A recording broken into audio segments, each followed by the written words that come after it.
అనేక మంది పోరాట వీరులు, వీళ్ళందరినీ మనం మన చర్చా వేదికలో కలుసుకున్నాం. ఇంతకుముందు మనకు సుపరిచితులు, మాతృశక్తికి నిదర్శనం ఆవిడ. ఇంతకుముందు మనకు ఒక అవకాశం ఇచ్చారు.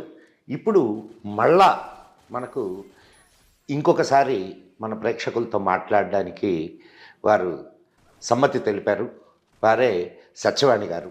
అమ్మ, వెల్కమ్ టు భక్తివన్ ఛానల్. అమ్మ, నమస్కారం అండి.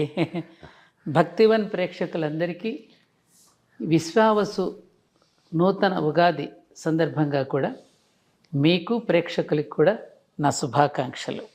ధన్యవాదాలమ్మా. అమ్మ, ఈ ఉగాది పర్వదినం రాబోతోంది ఒక 2 రోజుల్లో. ఈ ఉగాది నాడు ఎప్పుడైనా ఒక కొత్త సంవత్సరం మొదలవుతూ ఉంటే ఒక కొత్తదనాన్ని మనం మన జీవితాల్లోకి తీసుకోవాలి అనేది మన హైందవ సాంప్రదాయం. అవునండి. అంతేకాకుండా ఈ